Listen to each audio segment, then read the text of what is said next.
Hello and welcome to the Taste Spot TV, the most non-pretentious wine show on the internet. We're not all about sucking, spitting, and swirling. On this show we're about tasting, talking, and telling you exactly what we think of the wines that we're tasting. It's a wine show for people who don't know a lot about wines, because frankly, I don't either.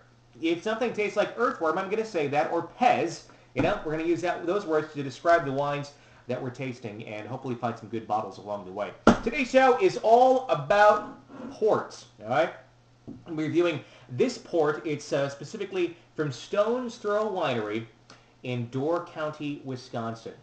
Now, ports, as you know, are a fortified wine. Now, a lot of them fortified with brandies or other liqueurs, which makes them have a much higher alcohol level than your other sorts of red wines, or Cabernets, or Zinfandels, or whatever red varietal you want to talk about. Ports are traditionally served as a dessert wine, or you can just kind of drink it on its own as a little aperitif, or if you're just kind of sitting around a fire or something. They're always tasty. I'm from Wisconsin. We do a lot of campfires up there. One of my favorite times to have port around a campfire or sitting out by the lake or something.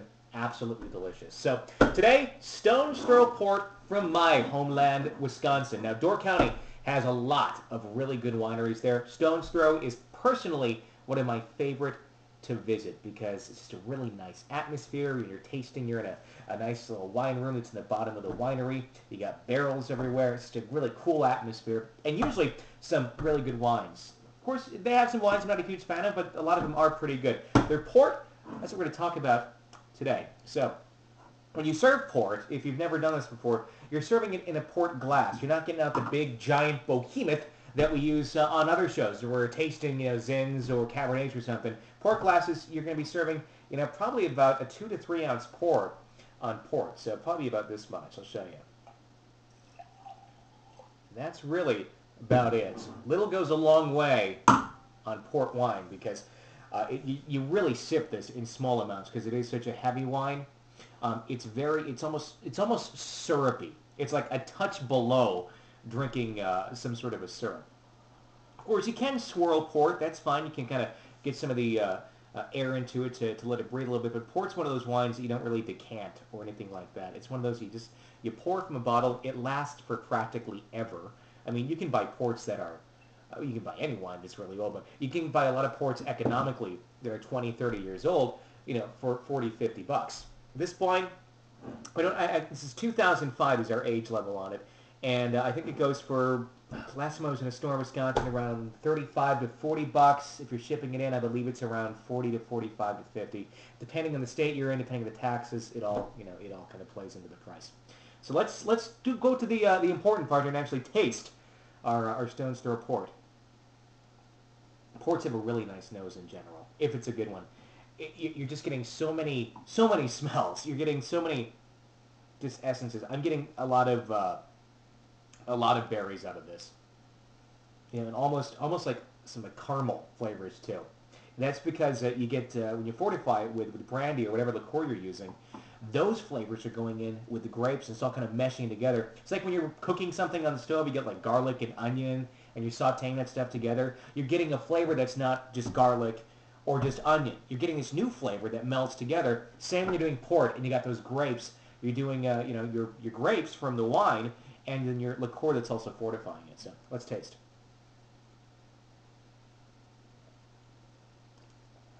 Ooh, that is nice.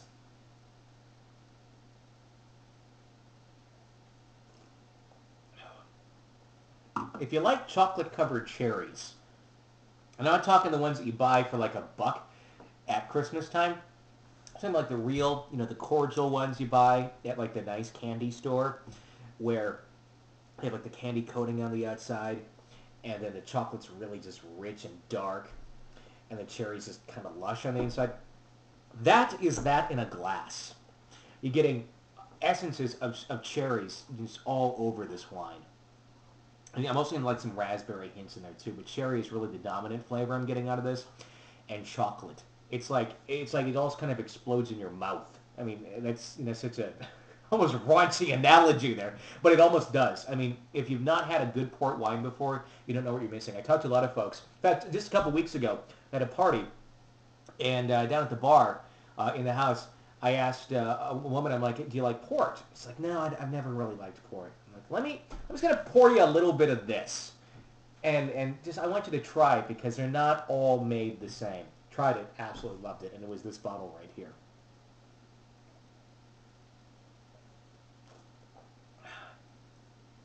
And you almost get a little bit of smokiness in there too. This is a really, really good port wine to pair with, like I said, the chocolate-covered cherries. Go excellent with this bottle. Another thing that would actually go very good with it is nuts, like pecans or something.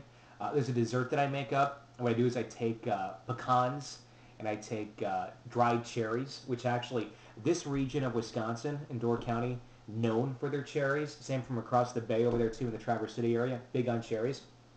You take the cherries, the pecans, you toast them in a pan, and after a little bit of toasting there and a little bit of, put some cinnamon or something on, a little bit of sugar in there too, add some port wine into that, a little bit of brown sugar, and let it all reduce into get a real syrupy consistency, and then pour that out over some chopped up dark chocolate.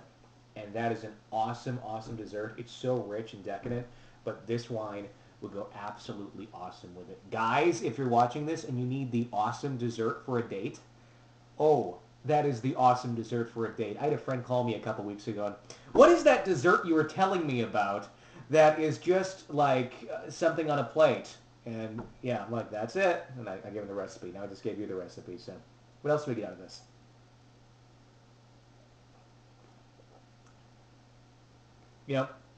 It's a slight stretch, but along with all those berries and that chocolate undertone, you almost kind of get, especially when you're smelling it, like a little bit of a hint of citrus in there, but just a little. It's like just a little bit like of an orange almost in there, and that might be from the fortification with the brandy. So there you go. That's our wine review for today. It's Stone's Throw Winery, Napa Valley Port. Now, I just want to explain this too, because it's Napa Valley Port, and it's a Wisconsin winery. What they do is they get their grapes in from Napa Valley, and they do all the winemaking actually in Wisconsin. All the aging and all that is done there. And they make some really awesome wines. So I would suggest checking out their website because it's Wisconsin.